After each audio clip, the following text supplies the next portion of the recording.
விஜய் இறந்தவங்க குடும்பத்துக்கு 20 லட்சம் அறிவிச்சிருக்காரு. இது ரொம்ப வரவேற்கத்தக்கது. தண்ணி இது இருந்திருந்தா நேற்று குறைஞ்சது நிறைய பேர் உயிரை காப்பாத்திருக்கலாம். நேற்று கரூர்ல நடந்த விஜயோட பரப்புரையில 40 பேருன்றாங்க, 38 சரியா தெரியல, கவுண்டிங் இறந்துட்டாங்க. என்ன எனக்கு தெரியல, இது யார் மேல நம்ம குற்றம் சொல்றது? இது பாத்தீங்கன்னா முதல்ல மக்கள் மேலதான் குற்றம் சொல்றேன். எதுக்குடா குழந்தைங்க எல்லாம் கூப்பிட்டு போறீங்க? அழுகுறாங்க, இப்போ உட்காந்து அழுகுறீங்க. குழந்தைங்களை கூப்பிட்டு போலாமாடா? அவ்வளவு பெரிய கூட்டத்துக்கு கூப்பிட்டு போக கூடாதா? அது ஒரு மீட்டிங், உனக்கு பார்க்கணும்னு இருந்தா போ, நீ சாவு. எதுக்கு குழந்தைங்களை கூப்பிட்டு போற? இது எனக்கு முன்னாடியே தெரியுங்க இந்த மாதிரி நடக்கும்னு சொல்லிட்டு. ஏன்னா அந்த கூட்டத்து மேல விஜய்க்கே கண்ட்ரோல் இல்லை. நம்ம விஜயை தப்பு சொல்றதா இல்ல இதை ஏற்பாடு பண்ணாங்க தெரியுங்களா, அந்த மாவட்ட பொறுப்பாளர்கள், வட்ட செயலாளர்கள், பகுதி செயலாளர்கள், அவங்க தான் ஆர்கனைஸ் பண்ணோம். தண்ணி வைக்கணுங்க. நீங்க ஏடிஎம்கே டிஎம்கே எந்த மீட்டிங் வேணா போங்க, தண்ணி இல்லாம இருக்காதுங்க. கூட்டத்தை நல்லா கொஞ்சம் இது பண்ணி நிக்கணும், நல்லா இடம் விட்டு நிக்கணும். இது ஸ்டாம்பேட் நான் நினைச்சேன் நானு. ஏன்னா விஜய்க்கா ஒரு கூட்டம் மேல கண்ட்ரோல் கிடையாது. ரொம்ப வருந்தத்தக்க செயல். இது என்ன சொல்றது நம்ம? தண்ணி, பேசிக்கான தண்ணி நீங்க போய் பாருங்க. நீங்க மற்ற பொலிட்டிக்கல் கூட்டத்துலாம் போய் பாருங்க, தண்ணி வச்சிருப்பாங்க, துடைக்க துண்டு கொடுப்பாங்க. இது எனக்கு எப்படி தெரியும் கேட்காதீங்க. நான் 2010 இருக்கிற அரசியல்ல, நேரடி அரசியல்ல இருக்கிறேன், எனக்கு தெரியும் எப்படின்னு சொல்லிட்டு. அவங்களுக்கும் ஒரு இது இல்லை.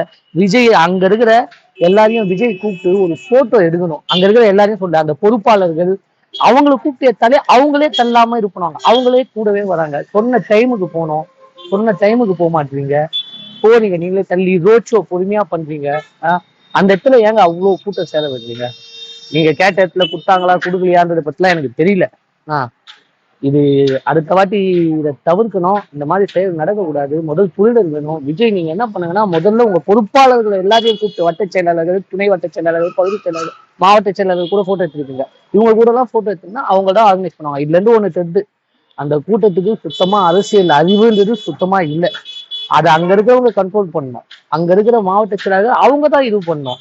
ஒவ்வொரு வீட்டுல நாங்க பண்ணோம்னா, ஒவ்வொரு வீட்லயும் ஒரு கூட்டம் கூட்டம்னா, இங்க ஒரு வீட்டுல தண்ணி வச்சோன்னா ஒரு கேன் இறக்கிடுவாங்க. ஏங்க 10,000 பேர் கொடுத்துருக்கீங்க, 10,000 தண்ணி கேன், 1 லிட்டர் தண்ணி கேன் எவ்வளவு ஆயிட போகுது?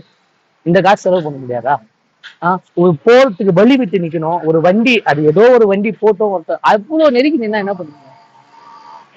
போலீஸும் அவர் விஜய் வண்டி மேல நின்று கை காமிச்சிட்டு வரத்துக்கு அலோவ் பண்ணாருன்னா, அவர் காமிச்சிட்டு இருந்தாருன்னா பாத்துட்டு போறாங்க கூட்டம். இவங்களுக்கு ஒண்ணுதான் சொன்னோம், இவங்க எல்லாம் ரசிகர்கள் மனப்பான்மை கொண்டு வந்தோம். ஒரு வந்தத்தக்க செயலுங்க. இத யார் மாத்திக்க போறாங்களோ என்னவோ.